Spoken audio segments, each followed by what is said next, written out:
Hey guys, welcome back to another episode of Under Construction. This is part 2 of a 2-part episode. I don't know if you guys saw the first part. We're working on a radiator or installing a radiator. We had issues with that, but we've got a new radiator now and we should be right to go. So to recap the first part, I bought a radiator on eBay. The radiator was made to suit a TETF Cortina.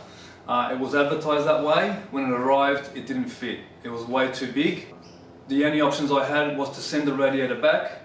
That was their conditions, so send the radiator back, I would get a refund. To send the radiator back was costing, I think if I remember correctly, $150 to $200 to send the radiator back, and they weren't going to reimburse me that money. So I thought if I could work out a deal and they could give me half my money back, proving that the radiator didn't fit, which was very easy to do. And so they did that, they refunded half the money back, and I thought, okay, at least with that I can work with it. I can cut the end tanks off, shorten them up and make them fit. But as you saw or didn't see, I don't know, if you haven't seen it, I suggest you go do that. So watch the first part of this video. But what ended up happening was the radiator core was actually skewed, so it was diamond shaped, and to remove as much as you could on the end tanks to make that straight, make the whole thing square again to be able to fit in, was going to remove way too much end tank, and it was cutting into the inlet and outlets. So that was impossible, so in the end we ended up chucking that radiator core out. I kept the end tank because it's good aluminium, so we can always use that later on. And I did end up using a little bits of that for the new radiator that I bought. So I'll show you now what the new radiator is. Okay, so here we have the new one. The other one was new too, but it didn't fit. This is a VRVS Commodore radiator. It's also a 2-core, the other one was 2-core as well. It was the only 2-core, that's another thing I want to know, is that the other radiator that I bought for the Cortina was the only 2-core available at the time. And if you look up for 2-cores now on eBay, you'll find none at all. They're all 3-core. So that's the only reason also why I had to go with that particular eBay seller. On a good note, they don't sell on eBay anymore. I wonder why. So yeah, this is a VRVS radiator.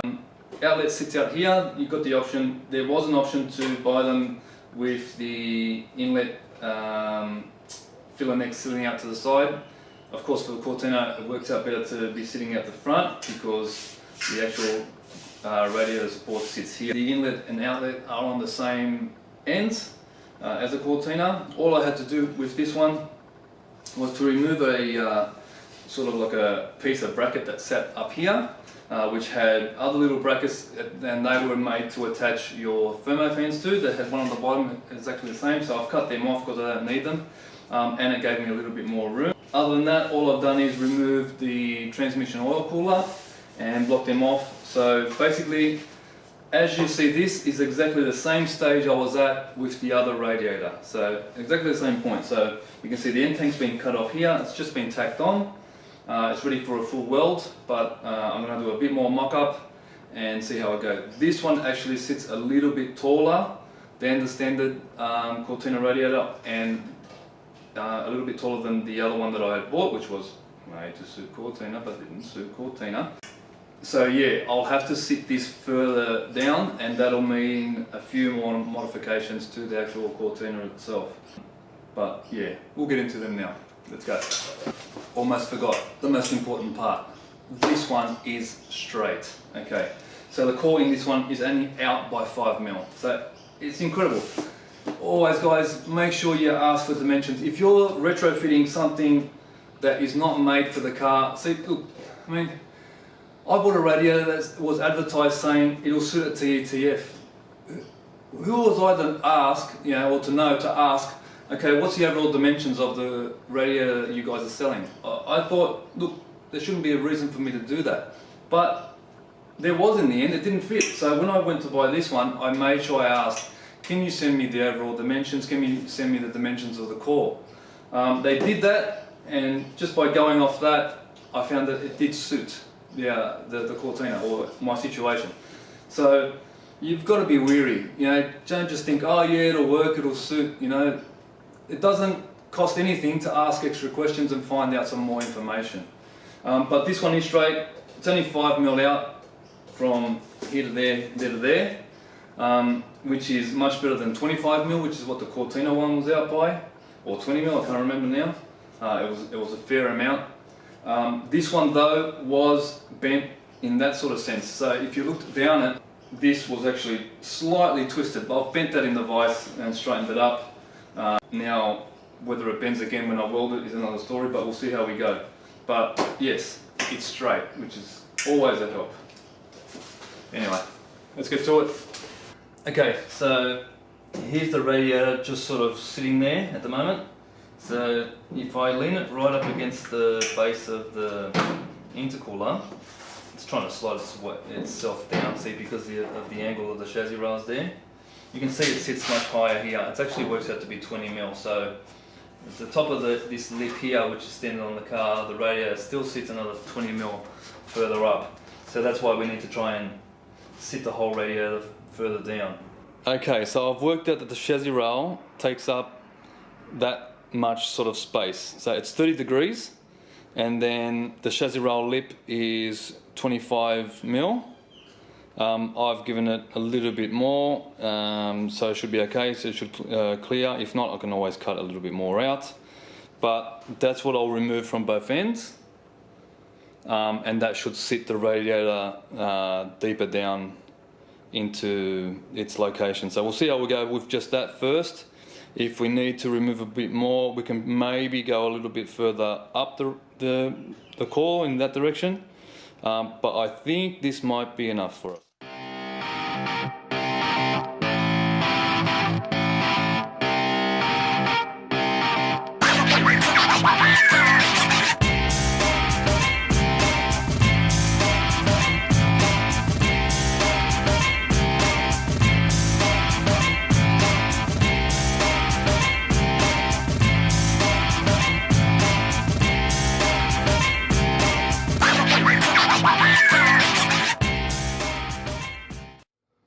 So cut off the little ends there on an angle to help us. So they're clearing these sections here.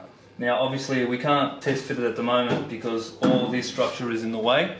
So this is what we've got to cut out. So we've got to go down and cut all this sort of section here and then remake it again and weld it back in, obviously at a much lower depth. But those little angled bits are to clear this lip here in the chassis rail.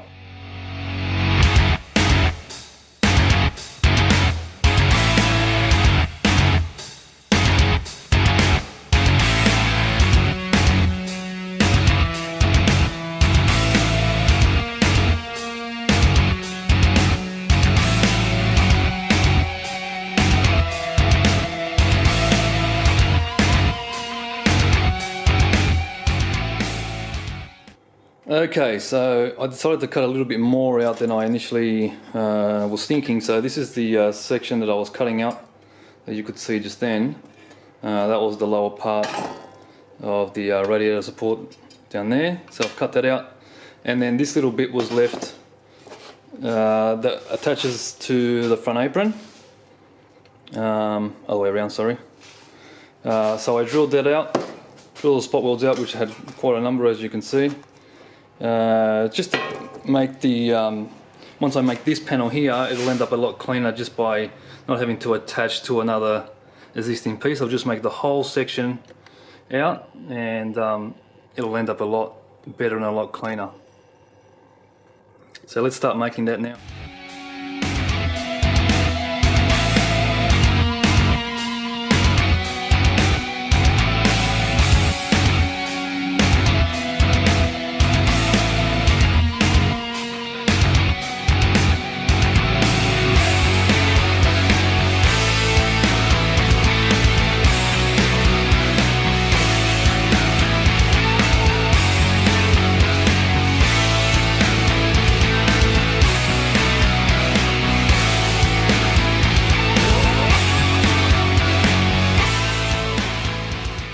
Alrighty, so I've cut out my piece that I need for the radiator support at the bottom. This is the whole sort of, what can I say, the width, the length that I need to start making all my folds. So this is a side template that I've worked out. So from this line here to this drop is how far down I need to go with the first fold, and then this far across, so the radiator will actually sit on this sort of section here, then another drop, and then the section below that sits on top of the apron lip.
So guys, as Leo's mentioned before, I think in one of Leo's life lessons, whatever means possible. So I haven't got a sheet metal bender.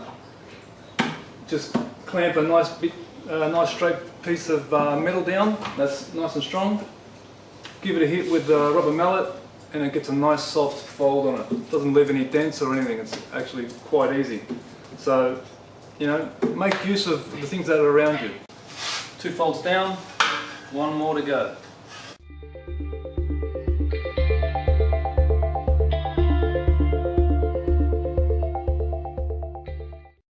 Okay, so here's the end result. Some of those folds were hard to do just because of the fact that they're so close to other folds. So trying to find materials to use to help me fold them makes it a bit tricky. So a little bit of work on the vise. You know, some use of some bars here just to clamp things down, and then use them to help fold over. Ended up getting it in the end. So there's the little lip that I wanted to make. That'll go onto the top part, so it'll sort of sit like this. So where the cut is on the original radiator support, it'll join up to that top area. Then the radiator will sit on that biggest sort of flat area, and then this long flat area will need to be trimmed down. That sits on top of the apron lip. So now that I've made my main piece, I need to make 2 little end caps. They go here. I've just made a quick little template that sort of will sit like that. Marked it out, and I'll start cutting that out.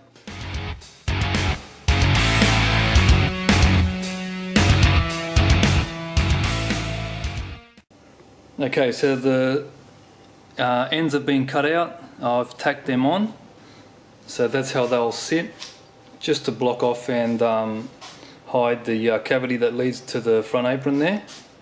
So that's how it'll all sit in its place, basically like that. Alright, let's do a test fit. Alright, now all clamped in place. It's sagging a little bit just because the apron is a little bit bent. It's had a bit of a whack over the years, somewhere along the line, so it's a little bit low on one side, a little bit high on the other. But yeah, so once I position it into its proper location, so that it butts up nice and neatly to that top edge there, and then give it a couple of tacks, it'll stay in place. So I'll drill out the bottom lip for some spot welds, and that'll be it. Not too bad.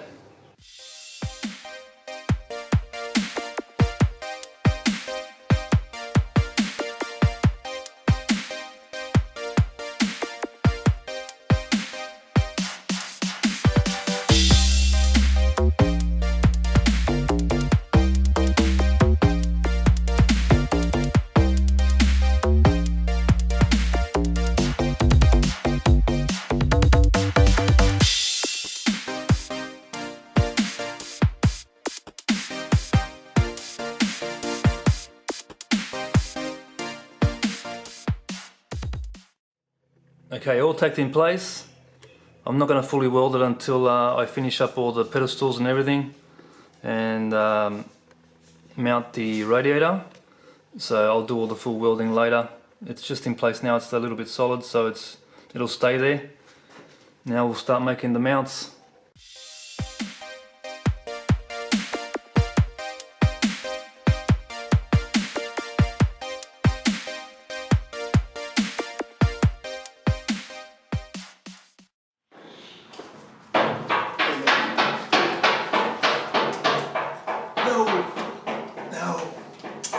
Ready, get down. Ready.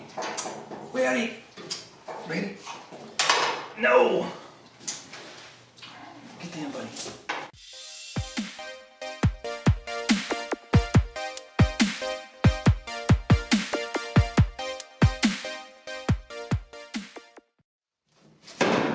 Well, it fits now. So the height is good. Fair amount of clearance there. It's actually just resting on the chassis rails at the moment on the sides there. Those little sections that I cut out. Those little sections there, which angle the same as the chassis. So that sits really good. So once I plate them up, it'll just be a tiny bit higher. So I've got to hold it into place now because it just keeps sliding. So I'll make the dowels up now. See where it sits with the dowels and then make the pedestals for the dowels so that it locates the bottom of the radiator. So here are the little alloy dowels.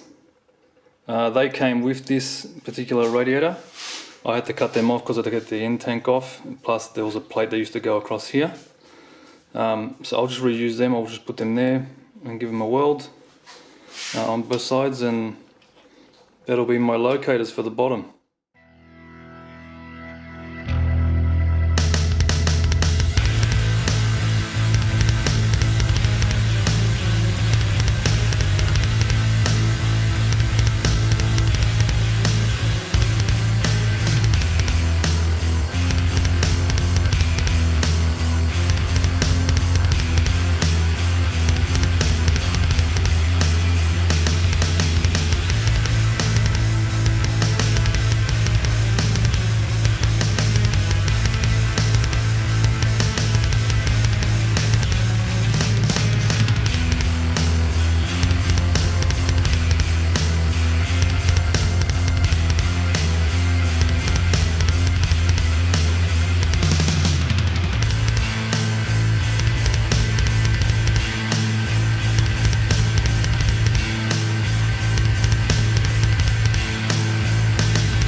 Quick trip to Bunnings, got these blanking grommets.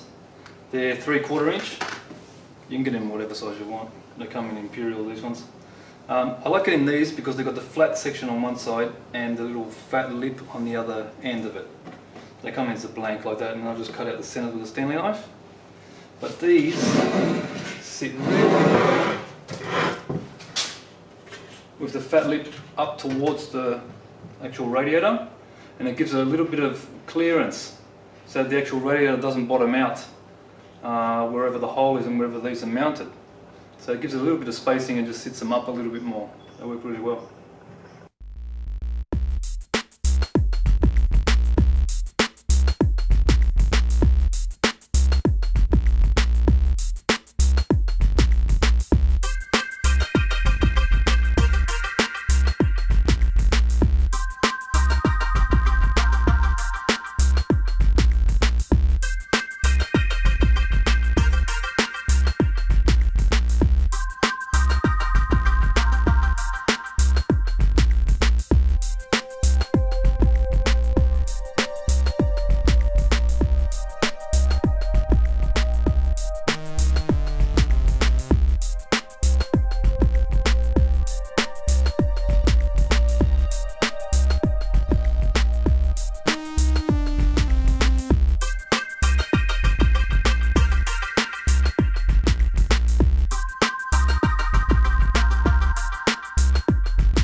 the pedestals all ready to go. The holes have been marked out and drilled out with the step drill. So all I basically do is bend the edges up. I've measured these out to be 10 mil, so 10 mil spacing. So they'll lift the radiator up 10 mil, and that should give the clearance I need. Let's test them out.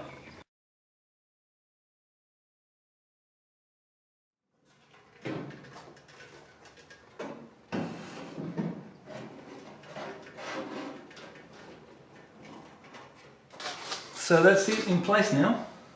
Still clears here, which is good. Exactly what I was after. It's good, maybe, yeah, about 10 mil at this leading edge. Yeah, lovely. Doesn't hit,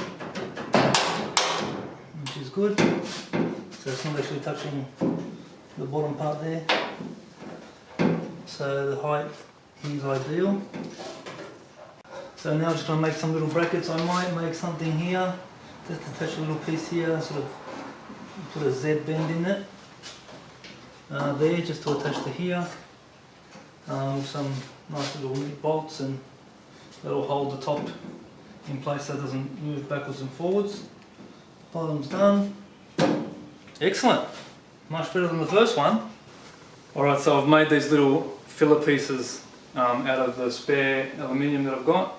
There's another one here. These are to block off these holes that I've cut out where the chassis rail sort of comes along. So that'll seal the radiator back up.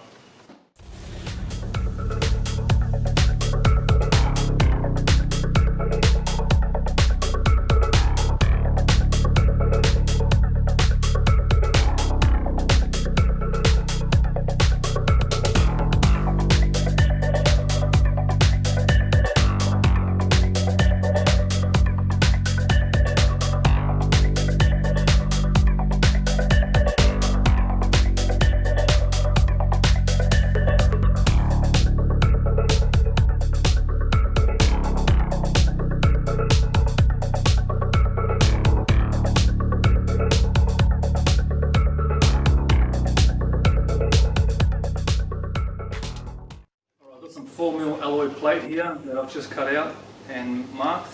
I'm going to be bending these up just to make a couple of little brackets for the radiator to secure the top part of it.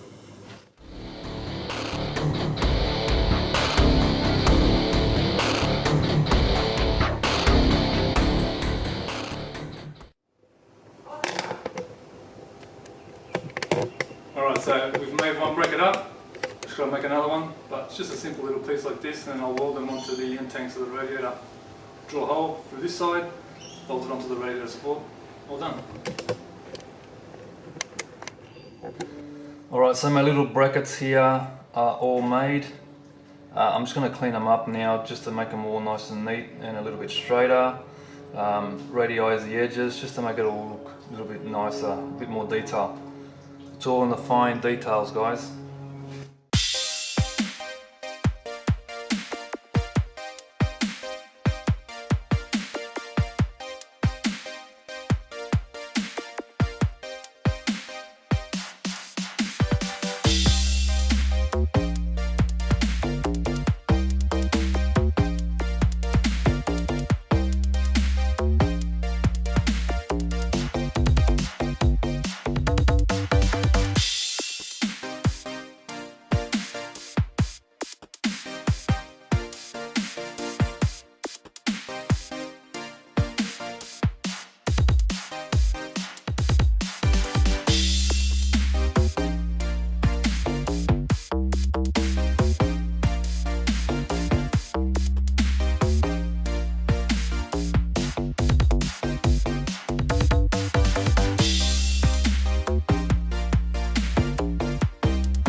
It's in.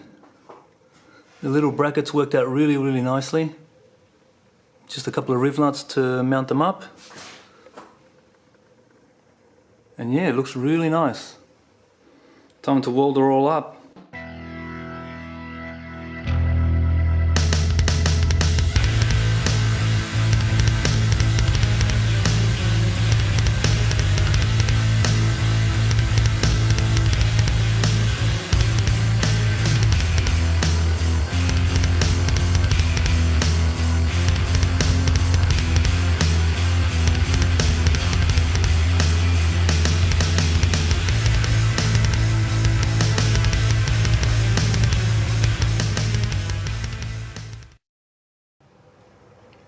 Nice scope at both ends.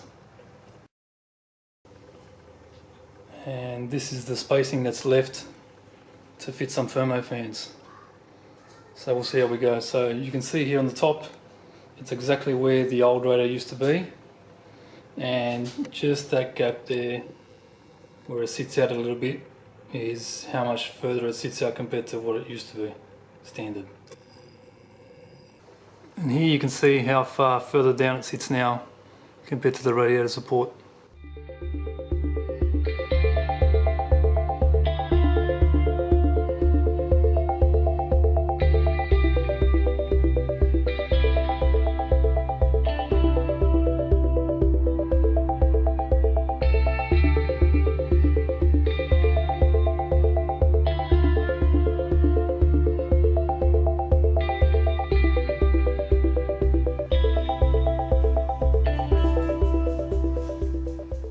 So what a mammoth task that was, from something that should have been just buy and bolt straight in. As you can see, when you're buying something cheap, quality control really isn't there. So make sure you just ask a few extra questions if you're not 100% sure, just to get dimensions or something, whatever will put your mind at ease to make sure that whatever the item is that you're buying is going to fit. I'm very happy with the end result though, it looks great and it fits perfectly. Just want to say thanks to my mate George for giving me advice on buying the VP VRVS radiator as being an option to fit into Cortinas. Works a treat. The radiator bracket worked out really great as well. It was quite hard to bend, being 1.5mm. I wasn't game enough to go the 1mm. I thought it should be a little bit thicker, a little bit stronger. Being it's at the front end of the car and things like that, and it's taking a bit of weight from the radiator when it's filled with water. So I went to 1.5, but it was quite hard to bend, especially if you haven't got a sheet metal bender. Even if I did have a sheet metal bender, I wouldn't have been able to bend all the bends one after another. So I would have got one bend done, and then the other one is so close to that previous bend, I still wouldn't have been able to do it with a sheet metal brake. So you've got to find ways of getting the work done. My alloy welding is still ugly as, but if it works, it works. I can always dress it up with a little bit of a grind back. I'll go back over it with a TIG just to remelt things and make it look a little bit cleaner, and hopefully that'll clean it up a little bit, but you can only do what you can only do. So overall, it only sits out maybe 20mm at the bottom, further out than the standard radiator, so it's not too bad. I should have enough space there to do something with the thermos. So that's all for this episode, guys. On the next one, I'll be trying to fit up some thermo fans. Hopefully they go a little bit easier than this one. Please like, subscribe and leave a comment. Some sort of feedback would be great. If there's something that you didn't like about the video, just put a comment in there and we'll try and fix it up for the next episode. Thanks, guys. Hey Dad, I think I found some thermo fans from China. From China, hey? From China? No!